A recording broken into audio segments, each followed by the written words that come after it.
नमस्कार दोस्तों, स्वागत है आपका आज के इस न्यू सेशन में।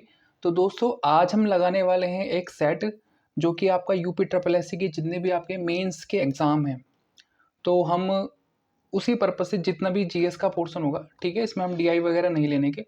तो जीएस के जो भी 90 क्वेश्चन होंगे, ठीक है, उनको हम देखने वाले हैं, जो कि आपके आने वाले जितने भी एग्ज़ाम हैं, जैसे लोअर पीसीएस हो गया या फिर आबकारी सिपाही हो गया, फॉरेस्ट गार्ड का जो जो भी जितने भी आपके अपकमिंग एग्जाम हैं, इवन मैं तो कहता हूँ पैट में भी आपको फ़ायदा देगा। तो हम यहाँ पे सेट लगाने वाले हैं, ठीक है।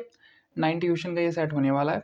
आज हमारा ये पहला सेट है, तो शुरुआत करते हैं।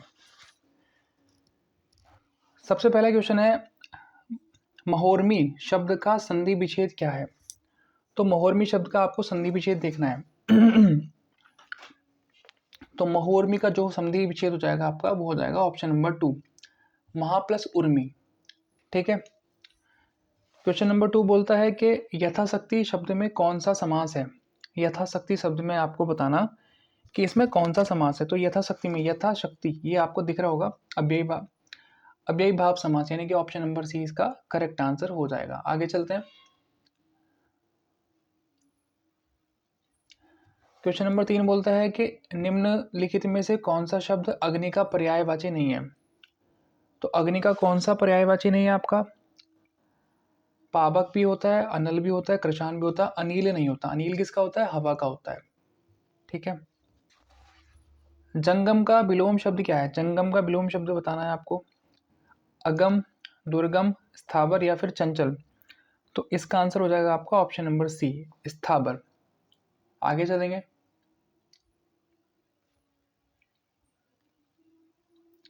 आगे बोल रहा है कि गुलर का फूल होना मुहावरे का अर्थ क्या है। तो गुलर के फूल की बात कर रहा है, तो इस मुहावरे का आपको अर्थ बताना। तो इसका हो जाएगा दुर्लभ वस्तु होना, ठीक है, जो बहुत रेयरली देखने को मिलता हो।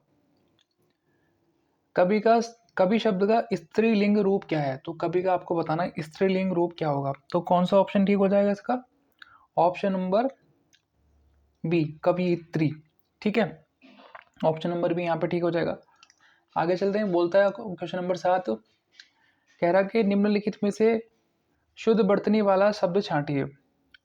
ऑप्शन नंबर ए, उज्जवल, उज्जवल, उज्जवल। तो इसमें कौन सा आंसर आपका ठीक होगा। तो ऑप्शन नंबर सी, ये इसका शुद्ध बर्तनी हो जाएगी। आगे चलते हैं। क्वेश्चन नंबर 8 बोलता है जो सब कुछ जानता हो वाक्यांश के लिए एक शब्द है। जो सब कुछ जानता हो, तो उसका आंसर हो जाएगा सर्वज्ञ, ऑप्शन नंबर बी। कर्पूर शब्द का तद्भव रूप क्या है। कर्पूर शब्द का तद्भव रूप आपको बताना है, तो ये हो जाएगा ऑप्शन नंबर सी, कपूर। आगे बोल रहा है कि हे राम मेरी रक्षा करो। इस वाक्य में कौन सा कारक है। तो हे राम आ रहा है ना, हे संबोधन कर रहा है वो, तो ऑप्शन नंबर डी, संबोधन कारक। कह रहा है कि निम्न में से किस नदी को ऋग्वेद में मातेत्मा, देवीत्मा और नदीत्मा संबोधित किया गया है। तो आपको बताना है कि ऑप्शन क्वेश्चन नंबर 11 का क्या आंसर हो जाएगा। तो सरस्वती को। कौन सी नदी को, सरस्वती को। और ऋग्वेद में जो सबसे ज़्यादा जिक्र हुआ है वो सरस्वती नदी का ही हुआ है, ठीक है।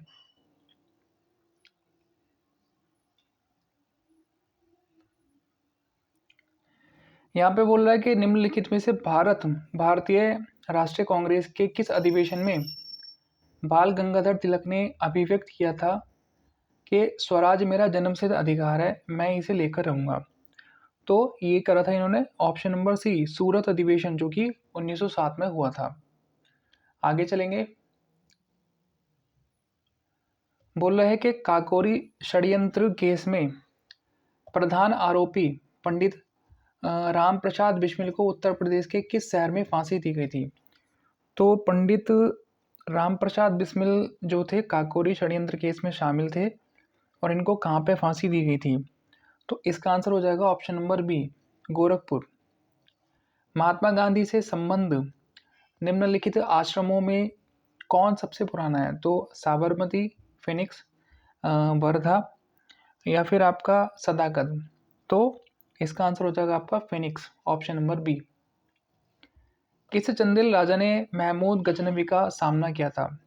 तो ऐसा कौन सा चंदेल राजा था जिसने महमूद गजनवी का सामना किया था? तो इसका आंसर हो जाएगा आपका ऑप्शन नंबर सी, विद्याधर।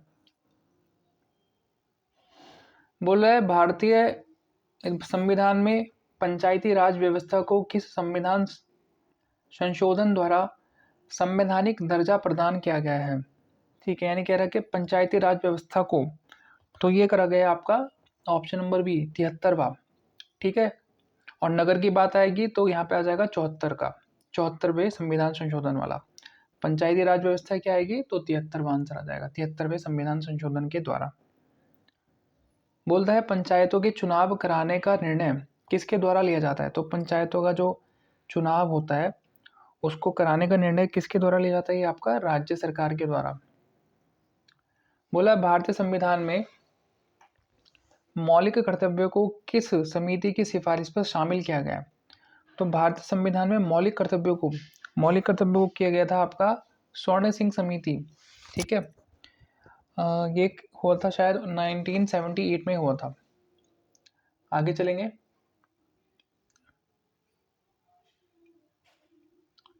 बोलता है डॉक्टर बी आर अम्बेडकर ने किस अनुच्छेद को भारतीय संविधान की आत्मा और हृदय कहा? तो कौन सा ऐसा अनुच्छेद था जिसको अम्बेडकर जी ने भारतीय संविधान की आत्मा और हृदय कहा? ये था आपका अनुच्छेद 32, आर्टिकल 32। अस्पृश्यता छुआछूत का अंत भारतीय संविधान के किस अनुच्छेद में वर्णित है? तो ऑप्शन नंबर सी, अनुच्छेद 17, यानी कि आर्टिकल 17 में क्या है आपका अस्पृश्यता या फिर छुआछूत का जो है वर्णन है। ठीक है, बोलता है प्रायद्वीपीय भारत की सबसे लंबी नदी कौन सी है? तो प्रायद्वीपीय भारत की जो सबसे लंबी नदी है वो है आपकी नर्मदा, गोदावरी, कृष्णा या फिर कावेरी। तो गोदावरी इसका आंसर हो जाएगा, ऑप्शन नंबर बी। आगे चलेंगे। बोलता है वायुमंडल की किस परत में ओजोन गैस पाई जाती है? तो ओजोन गैस कौन सी वायु की उसमें परत में पाई जाती है? तो समताप मंडल में। कपास की खेती के लिए सर्वाधिक उपयुक्त मिट्टी कौन सी मानी जाती है? तो कपास की खेती के लिए जलोढ़ मिट्टी, लाल मिट्टी, लैटराइट मिट्टी या फिर काली मिट्टी। तो ऑप्शन नंबर सी, काली मिट्टी को सबसे उपयुक्त मानते हैं कपास की खेती के लिए। क्वेश्चन नंबर 24 है निम्नलिखित में से कौन सी समुद्री जलधारा एक ठंडी जलधारा है? तो गल्फ स्ट्रीम है आपकी, या फिर क्यूरेशियो जलधारा है, या फिर लेब्राडोर जलधारा है, या फिर ब्राज़ील। तो आपका ऑप्शन नंबर सी इसका ठीक आंसर हो जाएगा। ये कैसी जलधारा है? ठंडी जलधारा है, लेब्राडोर। नाथुला दर्रा भारत के किस राज्य में स्थित है? तो नाथुला दर्रा जो है आपका सिक्किम में है। ठीक है, ना ही जम्मू कश्मीर, ना ही हिमाचल, ना ही उत्तराखंड। बोलता है भारत में नीति आयोग की स्थापना किस तिथि को की गई थी? तो नीति आयोग की बतानी है आपको। तो ऑप्शन नंबर बी, 1 जनवरी 2015 को। और ये किसके स्थान पर की गई थी? आपकी योजना आयोग के स्थान पर नीति आयोग बनाया गया था। ठीक है, कह रहा है भारत की किस पंचवर्षीय योजना ने भारी उद्योगों के विकास पर मुख्य बल दिया था?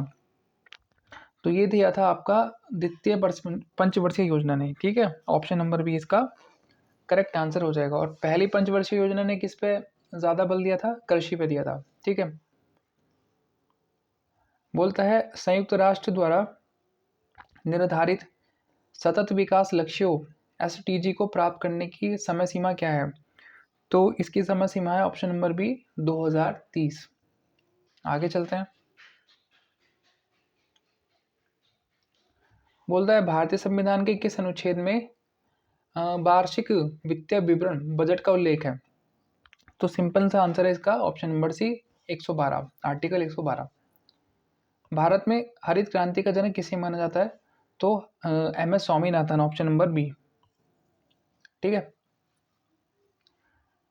ग्रामीण समाज में कृषि के अतिरिक्त किए जाने वाला कार्य इनमें से कौन सा है? तो ग्रामीण समाज में की बात कर रहे हैं, कृषि के अतिरिक्त चिकित्सा, पशुपालन, शिक्षण, प्रशिक्षण या फिर उद्योग।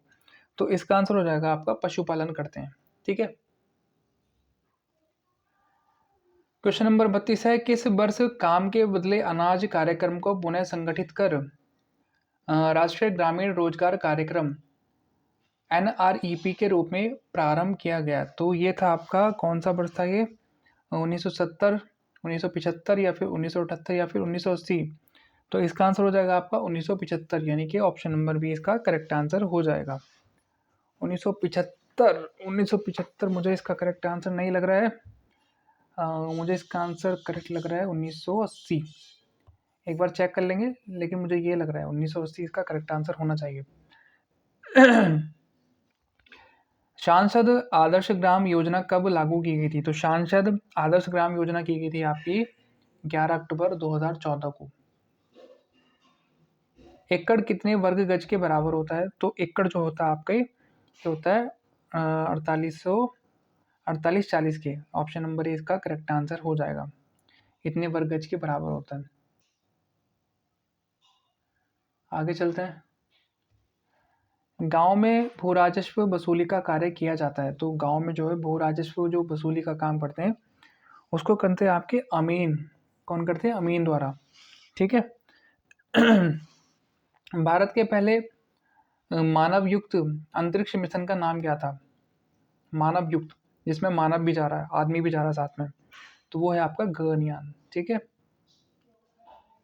बोलता नैनो प्रौद्योगिकी शब्द का सबसे पहले प्रयोग किसने किया था? तो नैनो प्रौद्योगिकी यानी कि नैनो टेक्नोलॉजी की बात करें तो इसका आंसर हो जाएगा आपका ये हो जाएगा नेरियो तानीगुची। ठीक है, नेरियो तानीगुची, ऑप्शन नंबर बी। बोल रहा है भारत की स्वदेशी क्रूज मिसाइल निर्भय की अधिकतम मारक क्षमता कितनी है?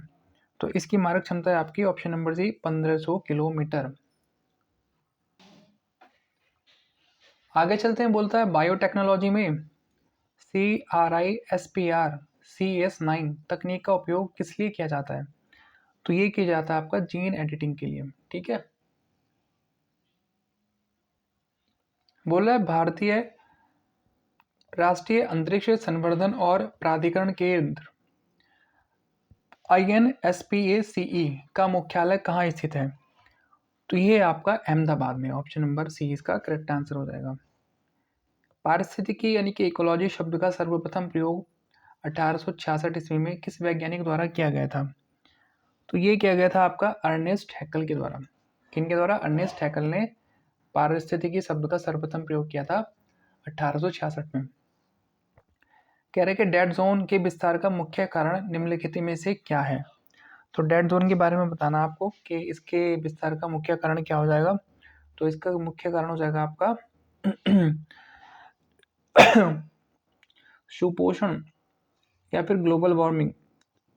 मेरे ख्याल में इसका डेड जोन के विस्तार का eutrophication, option number B correct answer इसका हो जाएगा, लेकिन मुझे डाउट लग रहा है, इन दोनों में डाउट लग रहा है मुझे, ग्लोबल वार्मिंग या फिर यूट्रिफिकेशन। ग्लोबल वार्मिंग ये लगा लेते हैं। ठीक है, ऑप्शन नंबर बी यूट्रिफिकेशन, सुपोषण। आगे चलेंगे। बोलता है कि जैव आवर्धन यानी कि बायो मैग्निफिकेशन का अर्थ क्या है? तो बायो मैग्निफिकेशन का जो अर्थ है आपका वो हो जाएगा आपका जीवों की संख्या में वृद्धि या फिर खाद्य श्रृंखला के विभिन्न पोषण स्तरों पर प्रदूषकों की सांद्रता में वृद्धि। हाँ, तो यही इसका आंसर हो जाएगा। Option number B correct answer हो जाएगा। अम्लीय वर्षा यानी कि एसिड रेन के लिए मुख्य रूप से कौन सी गैसें जिम्मेदार हैं? तो अम्लीय वर्षा के लिए, ओके, तो अम्लीय वर्षा के लिए सिंपल सा आंसर है ये वाला, ऑप्शन नंबर बी इसका करेक्ट आंसर हो जाएगा। बोला है कार्बन फुटप्रिंटिंग किसे मापता है? तो कार्बन फुटप्रिंटिंग जो मापता है आपका ये मापता है पेड़ों की संख्या, मिट्टी की उर्वरकता, या फिर किसी व्यक्ति या संस्था द्वारा उत्सर्जित कुल ग्रीन हाउस गैसों की मात्रा। हाँ, तो ऑप्शन नंबर सी इसका करेक्ट आंसर हो जाएगा। बोला डिजास्टर शब्द की उत्पत्ति किन दो पदों उपपदों से हुई है? डिजास्टर की बात कर रहा है, तो ये है आपका ऑप्शन नंबर डिजास्टर, डिजास्टर ये हुई है option number B DES plus ASTRE। आगे चलते हैं। बोलता है जैविक आपदाओं के लिए नोडल मंत्रालय कौन सा है? तो जैविक जो आपदाएं हैं उनके लिए नोडल मंत्रालय कौन सा है, आपको ये बताना है। तो ये हो जाएगा आपका आयुष मंत्रालय या फिर स्वास्थ्य एवं परिवार कल्याण मंत्रालय, विज्ञान प्रौद्योगिकी या रक्षा मंत्रालय। तो जैविक आपदा बायोलॉजिकल की बात कर रहे हैं तो ये हो जाएगा आपका स्वास्थ्य एवं परिवार कल्याण मंत्रालय। ठीक है। राष्ट्रीय कार्यकारी समिति का अध्यक्ष कौन होता है? तो राष्ट्रीय कार्यकारी समिति का अध्यक्ष होता है आपका भारत सरकार का जो गृह सचिव होता है वो इसके अध्यक्ष होते हैं। बोल रहा है नारंगी रंग का संदेश चक्रवात चेतावनी के किस चरण को दर्शाता है? तो नारंगी रंग का संकेत ये दर्शाता है आपका प्री साइक्लोन वॉच, चक्रवात सतर्कता, चक्रवात चेतावनी या फिर लैंडफॉल के बाद की स्थिति। तो इसका आंसर हो जाएगा आपका ऑप्शन नंबर सी, चक्रवात चेतावनी को ये दर्शाता है। आगे चलेंगे। बोल रहा है मेघ प्रस्फुटन की घटना मुख्य रूप से किन क्षेत्रों में अधिक देखी जाती है? तो तटीय क्षेत्रों में या फिर आपका रेगिस्तानी इलाकों में, हिमालय या फिर पहाड़ी क्षेत्रों में। तो मेघ प्रस्फुटन की बात कर रहा है तो ना तो तटीय होगा ना ही रेगिस्तानी। तो मेघ प्रस्फुटन यहाँ पे जहाँ पे मतलब पहाड़ हो, जहाँ पे हिमालय हो, पहाड़ी क्षेत्र में हो। ठीक है। कंप्यूटर शब्द की उत्पत्ति किस लैटिन शब्द से हुई है? तो COMPU कंप्यूटर ए, कंप्यूट, कैलकुलेटर या फिर कंप्यूलॉग, नहीं, ऑप्शन नंबर 1 कंप्यूटर ए। बोलता है कंप्यूटर की प्रोसेसिंग का सही चक्र क्या है? यानी कि आपको बताना है कि कंप्यूटर किस तरह प्रोसेस करता है। तो आउटपुट नहीं, पहला आउटपुट नहीं आता, पहले हम उसमें इनपुट देंगे, फिर वो प्रोसेस करेगा, फिर आउटपुट। ठीक है। स्टोरेज, इनपुट, नहीं नहीं नहीं, इनपुट के बाद प्रोसेस भी तो करता है। हाँ, ऑप्शन नंबर 20 का करेक्ट आंसर हो जाएगा। आगे चलते हैं।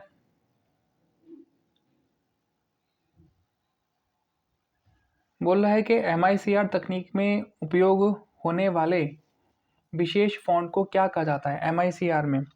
तो इसको कहते हैं E13B, ऑप्शन नंबर 20 का करेक्ट आंसर हो जाएगा। बोलता है आर्टिफिशियल इंटेलिजेंस यानी कि AI शब्द का प्रयोग सबसे पहले किस वर्ष किया गया था? तो आर्टिफिशियल इंटेलिजेंस का जो सबसे पहले यूज किया गया था 1956 में किया गया था, ऑप्शन नंबर सी। कह रहा है कि कंप्यूटर की सबसे छोटी इकाई बिट को कहाँ स्टोर किया जाता है? तो जो है कंप्यूटर की सबसे छोटी इकाई जो बिट है उसको जो स्टोर करते हैं वो करते हैं आपके फ्लिप फ्लॉप में। ठीक है। ऑप्शन नंबर ए इसका करेक्ट आंसर हो जाएगा। बोला रजिस्टर के बारे में कौन सा कथन, कौन सा तथ्य सही नहीं है? कह रहा है कि ये CPU के अंदर स्थित होते हैं, ये सबसे तेज मेमोरी है, ये 8, 16, 32 और 64 बिट आकार के होते हैं, या फिर ये सेकेंडरी मेमोरी का हिस्सा है। तो ये वाला ऑप्शन नंबर डी इसका करेक्ट आंसर हो जाएगा, ये सेकेंडरी मेमोरी का हिस्सा है। ठीक है। तो ये इसका जो रजिस्टर के बारे में ये चीज़ सही नहीं है। ठीक है। CPU के अंदर भी होते हैं, ठीक है, सबसे तेज मेमोरी होते हैं और 16, 8, 32, 64 बिट आकार के होते हैं। ठीक बात है। बोला है भौगोलिक क्षेत्र के आधार पर मैन यानी कि मेट्रोपॉलिटन एरिया नेटवर्क की सामान्य सीमा कितनी होती है? तो इसकी सामान्य सीमा होती है आपकी ऑप्शन नंबर सी, 5 से 100 किलोमीटर के बीच में। आगे चलते हैं। ब्लूटूथ और हॉटस्पॉट किस प्रकार के नेटवर्क के अंदर आते हैं? तो ब्लूटूथ या फिर हॉटस्पॉट आ गया आपका पर्सनल एरिया नेटवर्क। ठीक है। Option number D.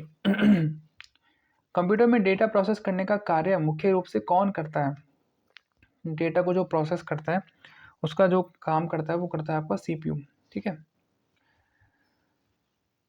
बोल रहा है कि माइक्रोसॉफ्ट वर्ड MS वर्ड को पहली बार किस वर्ष में लॉन्च किया गया था? तो माइक्रोसॉफ्ट वर्ड को सबसे पहले जो लॉन्च किया गया था वो था आपका 1983 में। ठीक है। बोला माइक्रोसॉफ्ट एक्सेल में एक वर्कशीट में कुल कितनी पंक्तियां होती हैं? तो माइक्रोसॉफ्ट एक्सेल में एक वर्कशीट में कुल कितनी पंक्तियां होती हैं? ये होती हैं आपकी काई, ढाई, सैकड़ा, हजार, 10,000, लाख, 10 लाख, 10,00,000, 48,576। ठीक है। आगे बोलता है पावर पॉइंट प्रेजेंटेशन का निर्माण किससे मिलकर होता है? तो PPT का निर्माण पूछ रहे हैं ये। तो इसमें सिंपल सा आंसर स्लाइड्स होती हैं। ठीक है।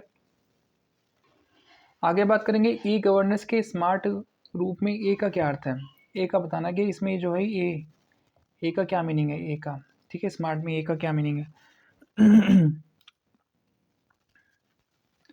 Option number A accessible, advanced, accountable या फिर ऑटोमेटेड। तो ऑप्शन नंबर सी इसका करेक्ट आंसर हो जाएगा, अकाउंटेबल, जवाबदेही। ठीक है।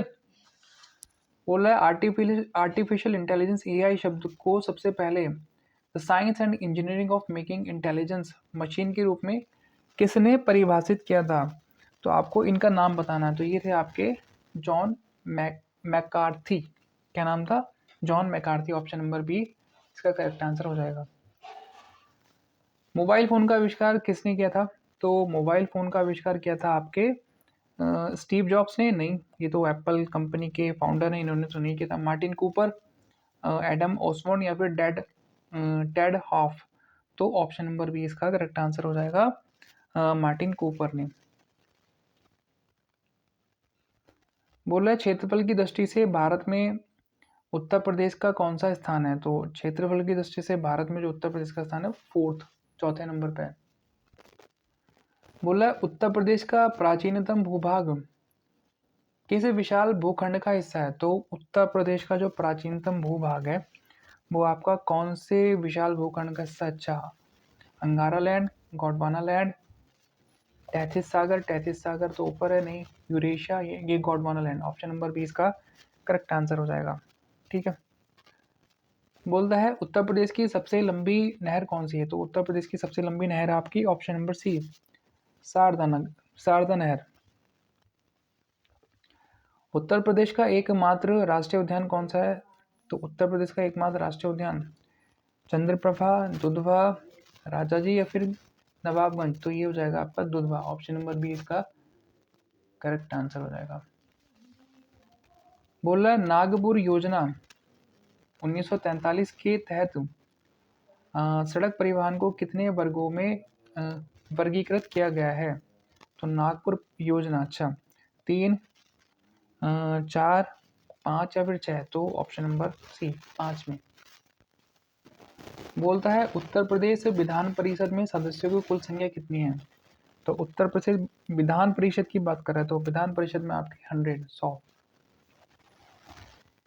लखनऊ के संदर्भ में लक्ष्मण टीला की कथा को विश्वसनीयता प्रदान करने वाला प्राचीन नाम क्या है? तो इसका नाम है आपका लखनपुर, ठीक बात है।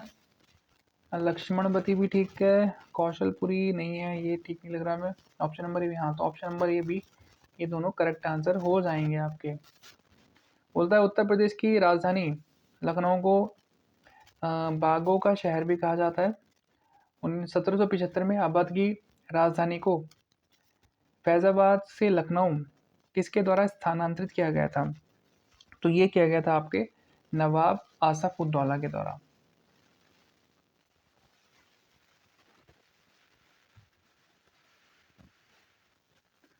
बोलता है उत्तर प्रदेश की राजधानी लखनऊ को किस वर्ष यूनाइटेड प्रोविंस की राजधानी इलाहाबाद से स्थानांतरित कर दिया गया था? तो इलाहाबाद से, ये बोलता है 1580। ऑप्शन नंबर बी है 1775, 1902 या फिर 1920-21। तो ऑप्शन नंबर डी। तो 1920-21 के आसपास क्या किया गया था? जो उत्तर प्रदेश की राजधानी थी, ठीक है, तो उसको क्या करा गया था? इलाहाबाद से लखनऊ बना दिया गया था। ठीक है। उत्तर प्रदेश सेमीकंडक्टर नीति 2024 के तहत भारत सरकार द्वारा स्वीकृत पूंजीगत सहायता पर राज्य सरकार द्वारा कितने प्रतिशत की अतिरिक्त टॉप अप सब्सिडी दी जाएगी? तो ये दे रहे हैं आपके ऑप्शन नंबर सी 50% की सब्सिडी दे रहे हैं।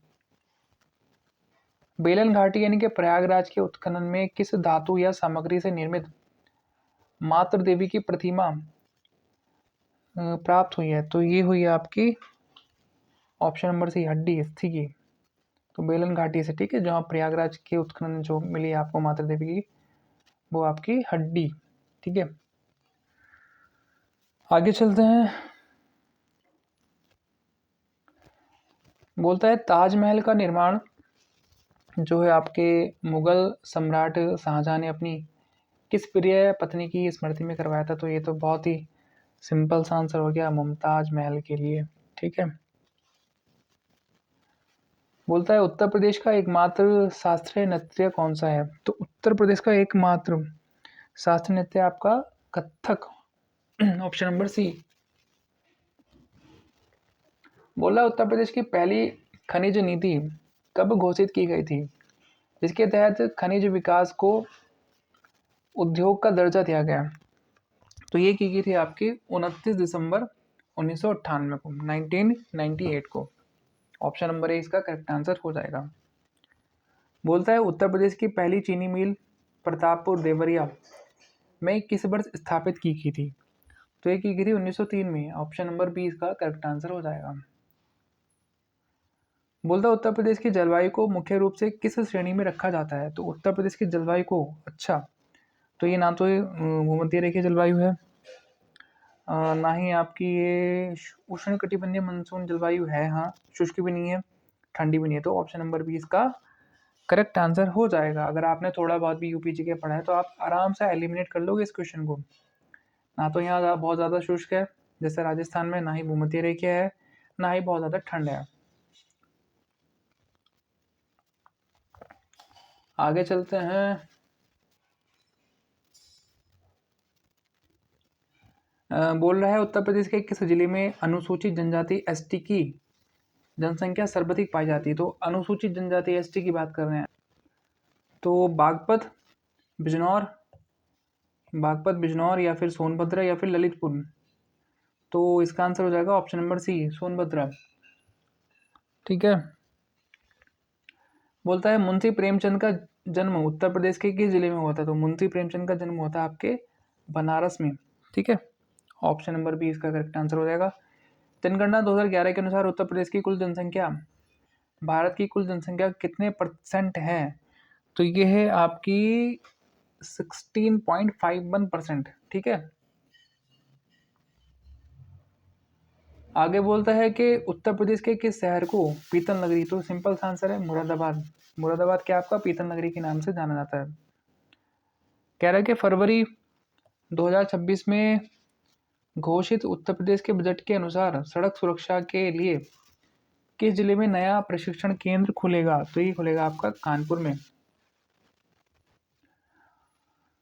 बोलता है उत्तर प्रदेश का कौन सा शहर सोलर सिटी के रूप में पूर्णतः विकसित होने वाला पहला शहर बना?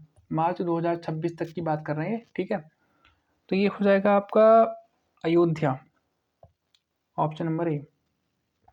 बोला है भारत में रामसर स्थलों की कुल संख्या हाल ही में बढ़कर कितनी हो गई है?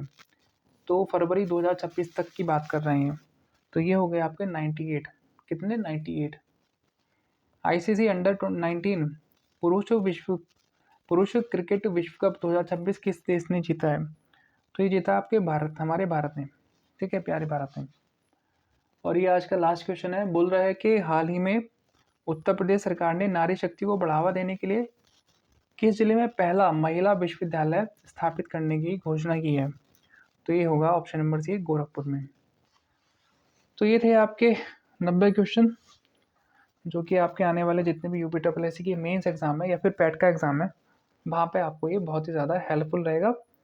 और बहुत ही छोटी सी वीडियो है, आधे घंटे की वीडियो है, और आपकी 90 क्वेश्चन बड़े इजीली कवर हो जाएंगे। तो इसको लास्ट तक देखना और अपनी तैयारी को और धार देना।